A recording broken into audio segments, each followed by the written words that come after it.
Dalawang inaasahang testigo ang hindi na isasalang. At agad itong nagbukas ng mga tanong mula sa publiko. Bakit biglang binawi ang testimonya ni Atty. Zuleika Lopez at Captain Belinda Bello?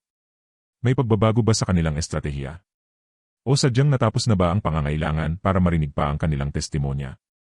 Ayon sa paliwanag ng prosecution team, hindi na umano kailangan ang dalawang testigo dahil ang mga impormasyong nais nilang ilabas ay nasaklaw na ng testimonya ng mga naunang humarap sa impeachment court, kabilang ang NBI agent Calilong at Atty. Loto.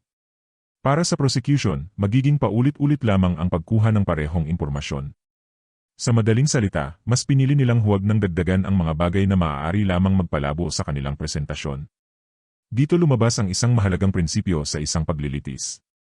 Hindi lahat ng ebidensya ay kailangang ilabas kung ang parehong punto ay naipakita na gamit ang mas direktang paraan. Ngunit siyempre, hindi na iwasan ang mga tanong. May ilan na nagtatanong kung may iba pa bang dahilan sa likod ng pagbawi sa dalawang testigo. May nag-ugnay nito sa posibleng pagbabago ng estratehiya. Ngunit mariing itinanggi ng prosecution ang ganitong mga haka-haka. Ang kanilang sagot? What you see is what you get. Ayon sa kanilang paninindigan, walang ibang dahilan kundi ang katotohanan ang testimonya ni Atty. Zuleika Lopez at Captain Belinda Bello ay hindi na kailangan dahil ang mahalagang detalye ay nailabas na sa mga naunang saksi. Dito rin binigyang diin ang isang mahalagang punto. Ang impeachment trial ay hindi isang ordinaryong criminal case. Ito ay isang proseso upang suriin kung may naganap na culpable violation of the Constitution, high crimes, o betrayal of public trust. Ibig sabihin, ang sentro ng usapan ay hindi lamang kung may krimen bang naganap. Ang tanong ay kung may ginawa bang sapat upang maging batayan ng pagtanggal sa isang impeachable official. Ito ang dahilan kung bakit iginiit ng prosecution na dapat makita ang mas malawak na larawan. Hindi lamang isang insidente. Hindi lamang isang pahayag. Kundi ang kabuuang kilos, pangyayari, at mga dokumentong maaaring may kaugnayan sa kanilang mga aligasyon. Isa rin sa pinakamalaking usapin ngayon ang magiging debate tungkol sa pagbubukas ng mga tax records. Dito nakasalalay ang isang malaking tanong. Maaari bang gamitin sa impeachment trial ang mga dokumentong nangyari bago pa maging impeachable official ang isang tao? Ito ang posisyong mariing ipinagtatanggol ng prosecution. Ayon sa kanilang argumento, walang nakasaad sa Section 2, Article 11 of the Constitution na ang mga basihan ng impeachment ay dapat lamang nangyari habang hawak na ng opisyal ang kanyang posisyon. Ang nakasaad lamang umano ay ang mga maaaring maging dahilan ng impeachment tulad ng culpable violation of the Constitution, treason, bribery, graft and corruption, other high crimes, at betrayal of public trust.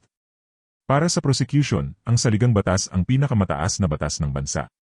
At kung walang malinaw na limitasyon na nagsasabing ang mga kilos ay dapat lamang nangyari habang nasa posisyon ang opisyal, naniniwala silang maaaring suriin pati ang mga naunang pangyayari.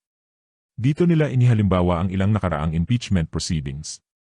Ayon sa kanilang paliwanag, nagkaroon na noon ng mga talakayan kung saan isinama sa pagsusuri ang mga kilos o pagkukulang na nangyari bago pa ang pagiging impeachable official ng isang tao. Binanggit din nila ang naging kaso ni Justice Sereno kung saan ang isang issue, bago pa ang kanyang pagiging Supreme Court Chief Justice, ay naging bahagi ng naging usapin sa kanyang qualification. Bagamat magkaiba ang impeachment at quo warranto proceeding, ginagamit ito ng prosecution bilang argumento na ang mga nakaraang kilos ay maaaring magkaroon ng epekto sa pagsusuri ng pagiging kwalipikado o pananagutan ng isang public official. Ngunit dito rin nagsisimula ang mas malalim na debate. Hanggang saan ang maaaring balikan ng isang impeachment trial? May hangganan ba ang pagsusuri sa nakaraan? O lahat ng impormasyon na may kaugnayan sa integridad at pananagutan ng isang opisyal ay maaaring suriin? Ito ang magiging sentro ng mainit na pagtatalo sa impeachment court. Samantala, naging usapin din ang naging pahayag ni Vice President Sara Duterte tungkol sa kaso. Iginiit niya na ang reklamo umano ay hindi suportado ng sapat na ebidensya at tinawag niyang gawa-gawa lamang ang ilang alegasyon. Ngunit para sa prosecution, ang ganitong pahayag ay pumapasok na sa usapin ng merito ng kaso. Dahil dito, pinag-uusapan kung nararapat ba itong sagutin sa impeachment court o hayaan na lamang bilang bahagi ng depensa. Ayon sa prosecution, ang kanilang posisyon ay simple. Ang mga pahayag na pinag-uusapan ay mismong nanggaling umano sa Vice President. At para sa kanila, ang issue ay hindi gawa-gawa kundi pagsusuri sa mga sinabi, ginawa, at naging epekto nito. Habang nagpapatuloy ang impeachment trial, isang bagay ang malinaw. Hindi lamang ito laban ng mga abogado. Hindi lamang ito laban ng mga testigo. Ito ay isang laban ng mga argumento, ebidensya, at interpretasyon sa kung ano ang tunay na ibig sabihin ng pananagutan sa pinakamataas na antas ng pamahalaan. At habang papalapit ang mga susunod na pagdinig, mas lalo pang titindi ang tanong. Sapat ba ang mga inilatag na ebidensya upang patunayan ang mga alegasyon?